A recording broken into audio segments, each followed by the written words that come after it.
नमस्कार दोस्तों, स्वागत है आपका एक बार फिर बिहार समाचार के इस वीडियो में। दोस्तों, आज बेहद बड़ी और महत्वपूर्ण खबर निकल कर आ रही है, जिनकी सटीक जानकारी हम आपको इस वीडियो में देने वाले हैं। तो आप वीडियो को आखिरी तक जरूर देखते रहिएगा। तो दोस्तों, इसी बीच आपके लिए पहली खबर, क्या बिहार में जमीन और फ्लैट खरीदारों को मिलेगा म्यूटेशन से छुटकारा?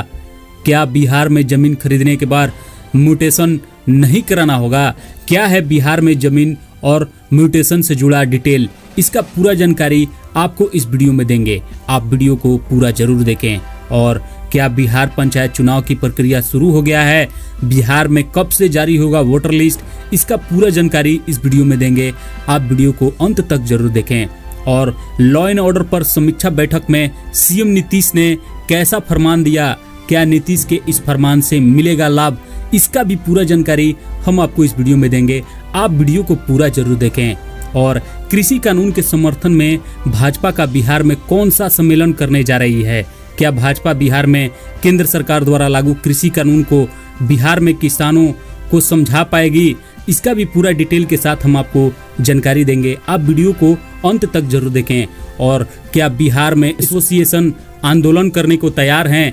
क्या है स्कूल एसोसिएशन बिहार में चक्का जाम करने का पूरा डिटेल और पूरा जानकारी, इसका हम आपको पूरा डिटेल देंगे। और बिहार के मुख्यमंत्री नीतीश कुमार की शराबबंदी पर केंद्र सरकार की रिपोर्ट में क्या कहा गया है, इसका भी पूरा जानकारी हम आपको वीडियो में देंगे। आप वीडियो को अंत तक जरूर देखें। और बिहार में कानून व्यवस्था को लेकर तेजस्वी यादव ने क्या कहा, इसका भी पूरा डिटेल के साथ जानकारी देंगे। आप वीडियो को अंत तक जरूर देखें। और क्या बिहार में कहां पर बहुत बड़ा हादसा टल गया? जी हां, बिहार में कहां पर गैस से भरा टैंकर पलटा, इसका पूरा जानकारी हम आपको इस वीडियो में देंगे। आप वीडियो को पूरा जरूर देखें। और कोरोना काल और भारत का सबसे बड़ा मददगार हीरो सोनू सूद ने गरीबों के लिए कौन सी योजना की शुरुआत की, इसका पूरा जानकारी देंगे। आप वीडियो को अंत तक जरूर देखें। और आरबीआई ने आज रात से क्या ऐलान करने के लिए कहा है, आरबीआई का क्या है नया ऐलान, इसका पूरा डिटेल हम आपको इस वीडियो में देंगे। आप वीडियो को अंत तक जरूर देखें। दोस्तों, अब खबरों को विस्तार से जानते हैं, लेकिन उससे पहले हम आपसे करेंगे एक रिक्वेस्ट कि अगर आप हमारे चैनल पर नए हैं तो प्लीज मेरे चैनल को सब्सक्राइब और वीडियो को एक लाइक जरूर कर दें। बिहार में जमीन और फ्लैट खरीदारों को मिलेगा म्यूटेशन से छुटकारा, झंझट से मिलेगी मुक्ति। बिहार में अब जमीन और फ्लैट खरीदारों को म्यूटेशन कराने से मुक्ति मिल जाएगी। कई नई व्यवस्था लागू होते ही म्यूटेशन सरकार की जिम्मेदारी होगी, लिहाजा रजिस्ट्री के साथ ही खुद ब खुद म्यूटेशन की प्रक्रिया भी शुरू हो जाएगी। म्यूटेशन के लिए अब जमीन मालिक को ऑनलाइन आवेदन करने की भी जरूरत नहीं होगी। जमीन की रजिस्ट्री हुई नहीं कि पूरा रिकॉर्ड ऐप के माध्यम से अंचलाधिकारी के पास चला जाएगा। इसके लिए अंचल कार्यालय निबंधन कार्यालय से जोड़ दिया जाएगा। सॉफ्टवेयर तैयार हो गया है, इस महीने में इसकी शुरुआत हो सकती है। निबंधन विभाग के अपर मुख्य सचिव आमिर सुबहानी और राजस्व विभाग के अपर मुख्य सचिव विवेक सिंह जल्द इस व्यवस्था को लागू करेंगे और इसका तारीख भी तय करेंगे। दोनों अधिकारियों ने तैयारी पूरी होने की जानकारी मुख्य सचिव को दे दी है। और नई व्यवस्था पहले आओ और पहले पाओ के आधार पर होगी, यानी कि जो पहले रजिस्ट्री कराएगा उसका पहले म्यूटेशन होगा और जो बाद में आएगा उसका बाद में होगा। कोई जमीन आज रजिस्ट्री हुई तो उसका म्यूटेशन भी पहले होगा। कोई अफसर मनचाहा नहीं कर सकेगा, ना ही किसी नजदीकी व्यक्ति का म्यूटेशन समय से पहले कर सकता है। बिहार में पंचायत चुनाव की प्रक्रिया शुरू हो गई। चुनाव आयोग ने पंचायत राज चुनाव के लिए वोटर लिस्ट के अंतिम प्रकाशन की तारीख 19 फरवरी 2021 को तय कर दी है। साथ ही इसकी सूचना सभी जिला के डीएम को शनिवार को पत्र जारी कर देगी है। चुनाव आयोग ने पत्र में कहा कि विधानसभा चुनाव में इस्तेमाल वोटर लिस्ट ही पंचायत चुनाव के लिए मान्य होगा। विधानसभा चुनाव की तरह ही 1 जनवरी 2020 की वोटर बनने की अहर्ता तिथि होगी। उसी वोटर लिस्ट को पंचायतवार अलग किया जाएगा। इसी आधार पर ग्राम पंचायत, पंचायत समिति और जिला परिषद के लिए भी वोटर लिस्ट उसी की भौगोलिक सीमा के अनुसार तैयार की जाएगी। पंचायतवार नया वोटर लिस्ट बनाने का काम जिला निर्वाचन अधिकारी यानी कि उसी की निगरानी में होगा।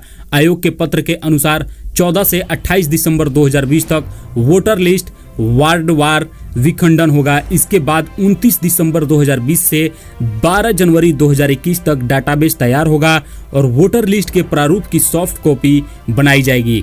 13 से 18 जनवरी 2021 तक वोटर लिस्ट के प्रारूप की छपाई होगी और 19 जनवरी को उसका प्रकाशन होगा और 20 जनवरी से 8 फरवरी तक वोटर लिस्ट के प्रारूप पर आपत्तियां ली जाएगी और उसका निराकरण किया जाएगा। 14 फरवरी को वोटर लिस्ट में की गई नई प्रविष्टियों का अनुमोदन होगा और 19 फरवरी को इसका अंतिम प्रकाशन होगा।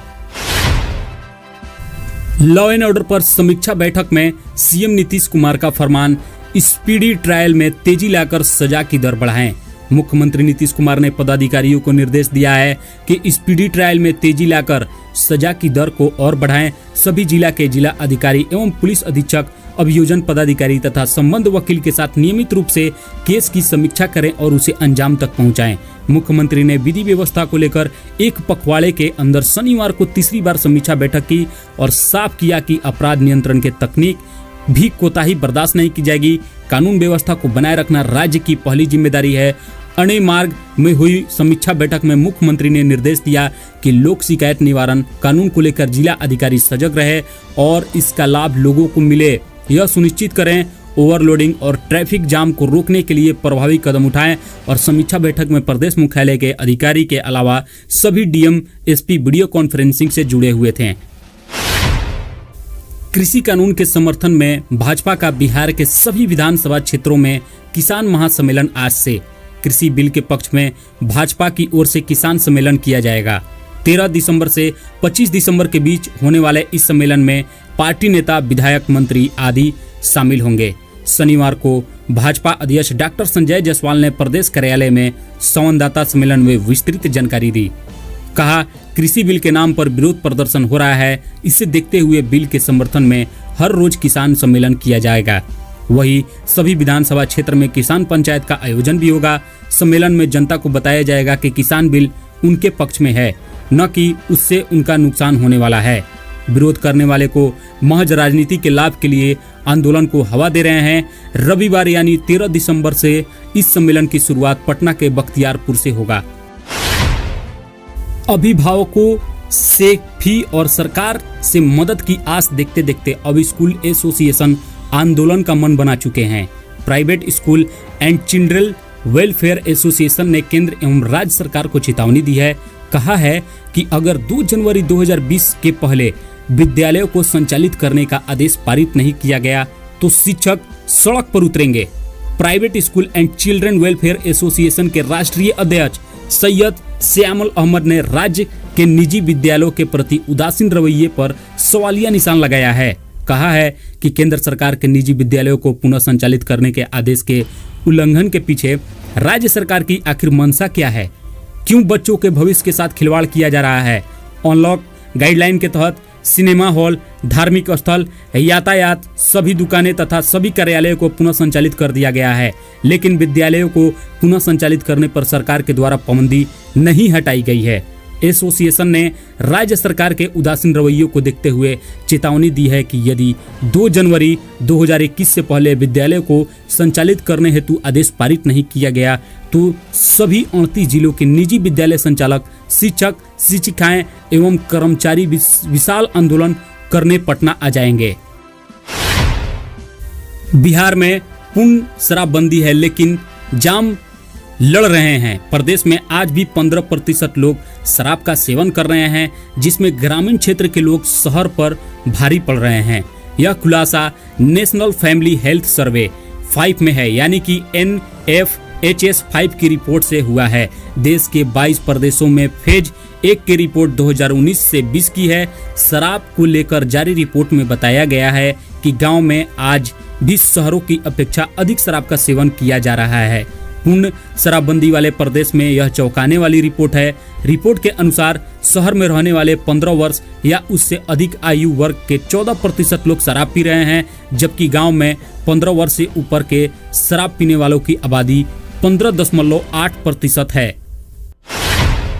बिहार में कानून व्यवस्था को लेकर हमलावर तेजस्वी ने नीतीश सरकार पर हमला फिर बोल दिया है। नेता प्रतिपक्ष तेजस्वी प्रसाद यादव और उनकी पार्टी कानून व्यवस्था की स्थिति को लेकर लगातार सरकार पर हमलावर है। शनिवार को उन्होंने इसे लेकर फिर सरकार को घेरा। तेजस्वी यादव ने विभिन्न आपराधिक घटनाओं से जुड़ी खबरों को कोलाज को टैग करते हुए ट्वीट कर आरोप लगाया कि राज्य में कानून व्यवस्था की स्थिति खराब है। तेजस्वी ने विभिन्न जिलों में हुई आपराधिक घटनाओं से जुड़े पार्टी नेताओं के कई ट्वीट को रीट्वीट भी किया है। से भरा टैंकर पलटा, NH2 पर आवागमन बाधित। कैमूर जिले के दुर्गावती थाना क्षेत्र में दुर्गापुर से लखनऊ जा रहे हैं इंडेन गैस से भरा टैंकर सड़क पर एम्बुलेंस को पास देने के बाद पलट गया, जिससे घंटों आवागमन बाधित रहा। गैस टैंकर पलटने की सूचना मिलने के बाद मौके पर पहुंची NHI ने दोनों तरफ ट्रैफिक रुकवाकर टैंकर को सीधा करवाया। इस दरमियान NH2 पर 10 किलोमीटर लंबा भीषण जाम लग गया। जाम में वाहन जहां तक घंटों फंसे रहे। टैंकर का चालक रंजीत पंडित ने बताया कि पश्चिम बंगाल से गैस का टैंकर लखनऊ जाने के लिए चला था। एम्बुलेंस को साइड देने के लिए सड़क से थोड़ा सा नीचे उतरते ही गाड़ी का चक्का मिट्टी गीले होने के कारण पलट गया। NHI कर्मी ने बताया कि टैंकर को सीधा करने के लिए थोड़ी देर के लिए ट्रैफिक रोका गया, फिर भी लोग मान नहीं रहे हैं, जिससे कार्य बाधित हो रहा है और विलंब भी हो रहा है। थोड़ा सा जाम लग गया है, लेकिन टैंकर सीधा होते हम लोग जाम तुरंत छुड़वा देंगे। गरीब लोगों को ई-रिक्शा भेंट करेंगे सोनू सूद। शुरू की खुद कमाओ घर चलाओ योजना। अभिनेता कोई और नहीं सोनू सूद हैं। दरअसल कोविड-19 महामारी के दौरान सोनू सूद ने साबित कर दिया है कि वे एक नेक और दरिया दिल इंसान हैं। सड़क संकट की घड़ी में सोनू सूद ने जरूरतमंदों और दलितों के प्रति अपनी निस्वार्थ भाव की ऐसी मिसाल पेश की है कि वो पूरे देश के रियल हीरो बन गए। गरीबों के मसीहा बने सोनू सूद ने ये सेवा की और ये सेवा अब भी जारी है। फिलहाल उन्होंने जरूरतमंदों के लिए एक और नई योजना यानी कि पहल की है। गरीब लोगों को भेंट करेंगे ई-रिक्शा। अपनी पहली योजना में खुद कमाओ घर चलाओ के तहत सोनू सूद इन लोगों को ई-रिक्शा भेंट करेंगे जो महामारी की वजह से बेरोजगार हो गए हैं। सोनू सूद का यह प्रोजेक्ट एक ऐसे समय में रोजगार के अवसर पैदा करने की दिशा में एक महत्वपूर्ण कदम होगा जब अर्थव्यवस्था को हुए नुकसान की भरपाई हो रही है। लोगों के प्यार के प्रति ये किया। इसके बारे में सोनू सूद कहते हैं कि मुझे पिछले कुछ महीनों में लोगों से बहुत प्यार मिला और इसने मुझे उनके लिए कुछ करने और रहने के लिए प्रेरित किया। इसलिए मैंने खुद कमाओ घर चलाओ पहल शुरू की। मेरा मानना है कि आपूर्ति प्रदान करने की बजाय नौकरी के अवसर मुहैया कराना ज़्यादा महत्वपूर्ण है। मुझे यकीन है कि यह पहल उन्हें दोबारा आत्मनिर्भर बनाकर उन अपने पैरों पर खड़ा होने में मदद करेगी। RBI का ऐलान, आज रात 12:30 बजे के बाद से जारी RTGS सेवा, कभी भी कर सकेंगे पैसा ट्रांसफर। रिजर्व बैंक ने रियल टाइम ग्रॉस सेटलमेंट यानी कि RTGS की सुविधा कल से 24 घंटे यानी कि हर वक्त उपलब्ध कराने का ऐलान किया है। यह सेवा आज रात से यानी कि 12:30 बजे से ग्राहकों के लिए 24 घंटे उपलब्ध रहेगी। आप कभी भी और किसी भी वक्त RTGS के जरिए पैसा ट्रांसफर कर सकेंगे। यह सर्विस 7 दिनों काम करेगी। RBI के गवर्नर शशिकांत दास का कहना है कि कोरोना काल में ऑनलाइन ट्रांजैक्शन में काफी तेजी आई है। इसी के मद्देनजर भारतीय रिजर्व बैंक ने यह अहम फैसला लिया है। इस सुविधा के चालू होते ही इंडिया उन चुनिंदा देशों में शामिल हो जाएगा जहां यह सुविधा दिन रात काम करती है। RTGS सर्विस का full form real time gross settlement system यानी कि रियल टाइम ग्रॉस सेटलमेंट है, जिसके तहत बड़े पैमानों में पैसे भेजने का काम किया जाता है। ये सुविधा रिजर्व बैंक ऑफ इंडिया ने अपने ग्राहकों के लिए साल मार्च 2004 से शुरू की थी। ये सर्विस केवल 3 बैंकों के साथ शुरू की गई थी और इस सर्विस से 237 बैंक जुड़े हुए हैं। RTGS से असीमित पैसे का लेन देन हो सकता है। यह सुविधा उन लोगों के प्रदान की गई जो कम समय में ही एक बड़े पैमाने में एक बैंक से दूसरे बैंक में पैसा भेजना चाहते हैं। इस सर्विस से आप अपने खाते से असीमित पैसे का लेन देन कर सकते हैं। RTGS करने के 2 तरीके हैं। एक तो आप ऑफलाइन तरीके से RTGS कर सकते हैं और दूसरा आप ऑनलाइन तरीके से भी इस सर्विस का उपयोग कर सकते हैं। राजद के चाहने वालों के लिए परेशान करने वाली खबर आ रही है। लालू यादव की तबीयत बिगड़ती जा रही है। उनका इलाज करने वाले डॉक्टर ने इस पर चिंता जताई और संबंधित विभाग को इस बारे में सूचित कर दिया है। चारा घोटाले में सजा याफ्ता लालू यादव रांची के Rajendra institute of medical science यानी कि रिम्स में इलाज करवा रहे हैं। उन्होंने बताया कि लालू की किडनी मात्र 25% ही काम कर रही है। लालू का इलाज कर रहे हैं रिम्स के डॉक्टर उमेश प्रसाद ने न्यूज एजेंसी NIA से कहा कि लालू यादव का किडनी फंक्शन कभी भी बिगड़ सकता है। भविष्यवाणी करना मुश्किल है, यह स्पष्ट रूप से खतरनाक है और मैंने इसे अधिकारियों को लिखित रूप में दे दिया है। आपको बता दें कि लालू की खराब तबीयत की जानकारी रिम्स प्रशासन की तरफ से स्वास्थ्य विभाग को दिए जाने के बाद पूर्व केंद्रीय मंत्री सुबोध दास सहाय उनसे मिलने पहुंचे। कांग्रेस ने कहा कि खराब तबीयत की जानकारी मिली तो मैं हाल जानने पहुंचा। इसके अलावा बिहार के 2 RJD विधायक भी लालू से मिलने के लिए आज पहुंचे थे। जेल मैनुअल के मुताबिक लालू से मुलाकात के लिए शनिवार को 3 लोग रिम्स के पेइंग वार्ड में जा सकते हैं। बिहार में बिगड़ते कानून व्यवस्था को लेकर मुख्यमंत्री नीतीश कुमार ने समीक्षा बैठक बुलाई। सीएम की आला अधिकारियों के साथ इस हफ्ते ये दूसरी बैठक है। दरअसल प्रदेश में आए दिन हो रही आपराधिक घटनाओं को लेकर विपक्ष नीतीश सरकार पर हमलावर है। वही लोक जनशक्ति पार्टी के कार्यालय ने शनिवार को देश के गृह मंत्री अमित शाह से बिहार में बढ़ते अपराध को लेकर राष्ट्रपति शासन लगाने की मांग की है। LJP के कार्यकर्ता ने पटना के GPO पोस्ट ऑफिस से स्पीड पोस्ट से पत्र भेजा है। लोक जनशक्ति पार्टी के कार्यालय का कहना है कि हम प्रदेश की मौजूदा कानून व्यवस्था की स्थिति से देश के गृह मंत्री को अवगत कराना चाहते हैं ताकि बिहार में शांति व्यवस्था बहाल हो और बदमाशों पर लगाम लगे। दरअसल बिहार में नई सरकार बनने के बाद अपराध के ग्राफ में तेजी देखने को मिल रही है। सीमा पर चीन से चल रहे तनाव के बीच भारत सरकार ने बड़ा कदम उठाया है। सरकार ने तीनों सेनाओं को 15 दिन की जंग के हिसाब से गोला बारूद और हथियार जमा करने की छूट दे दी है। अब तक सेनाएं 10 दिन की जंग के हिसाब से हथियार जुटाती थी। ईस्टर्न लद्दाख में लाइन ऑफ एक्चुअल कंट्रोल यानी कि LAC के हालात को देखते हुए यह फैसला बहुत अहम माना जा रहा है। इससे सेना जरूरत के मुताबिक चीजों का स्टॉक और इमरजेंसी फाइनेंशियल पावर का इस्तेमाल कर सकेगी। देश के अलावा विदेश से भी 50,000 करोड़ के हथियार खरीदने की योजना है। सरकार के सूत्रों ने बताया कि दुश्मनों के साथ 15 दिन की जंग लड़ने के लिहाज से वेपन सिस्टम और गोला बारूद जमा किया जा रहा है।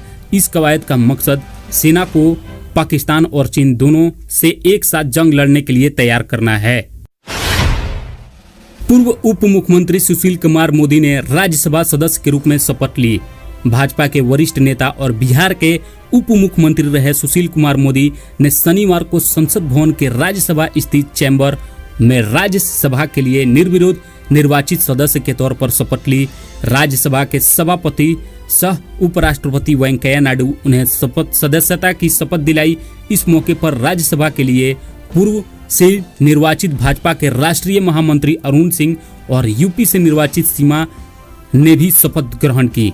शपथ ग्रहण के बाद मीडिया से बात करते हुए सुशील मोदी ने कहा कि पार्टी नेतृत्व ने उन्हें संसद के दोनों सदनों में काम करने का मौका दिया है। राज्यसभा के सदस्य के तौर पर भी वो बिहार के विकास के लिए काम करते रहेंगे। शपथ ग्रहण समारोह में राज्यसभा के उपसभापति हरिवंश, संसदीय कार्य मंत्री अर्जुन राम मेघवाल और सामाजिक न्याय अधिकारिता मंत्री थावरचंद गहलोत भी उपस्थित थे। बिहार में ठंड का असर 18 दिसंबर से बढ़ सकता है। इस दौरान न्यूनतम तापमान में गिरावट दर्ज किए जाने की उम्मीद है। पटना स्थित मौसम विज्ञान केंद्र के मौसम वैज्ञानिक आनंद शंकर ने पूर्वानुमान जताते हुए बताया कि इस दौरान बिहार के कई जिलों का तापमान 7 डिग्री तक रहने की संभावना होगी। उन्होंने बताया कि अगले 72 घंटे तक बिहार के लोगों को घने कोहरे से राहत मिलेगी, लेकिन इस दौरान ठंड बरकरार रहेगी। मौसम विभाग ने अगले कुछ दिनों में हल्की बारिश को लेकर भी पूर्वानुमान जताया है। मौसम विभाग के मुताबिक बिहार के कई हिस्सों में ये बारिश 15 दिसंबर और 16 दिसंबर को जारी हो सकती है। बारिश का कारण पश्चिमी विक्षोभ का सक्रिय होना बताया जा रहा है। बिहार में फिलहाल लोगों को ठंड से अधिक कोहरे के कारण परेशानी हो रही है। दिन का तापमान जहां सामान्य रह रहा है, वहीं रात का तापमान में गिरावट दर्ज की जा रही है। बिहार के लोग लगभग सभी जिलों में कोहरे का असर दिख रहा है और इसका असर ट्रैफिक व्यवस्था पर भी दिख रहा है। राजधानी पटना में रविवार को सुबह से ही कोहरा छाया रहा। सड़क पर विजिबिलिटी शून्य रही। धूप नहीं निकलने से कपकपी का असर है। पिछले 2 दिनों से पटना समेत बिहार के अन्य शहरों में यही हाल है। कोहरे के कारण गाड़ियां के हेडलाइट जलाकर चलने को मजबूर हैं। दोस्तों, इस प्रकार का वीडियो अपडेट पाने के लिए प्लीज मेरे चैनल को सब्सक्राइब, लाइक और अपने फ्रेंड में शेयर जरूर करें। मिलते हैं दोस्तों अगले वीडियो में। जय हिंद, जय भारत।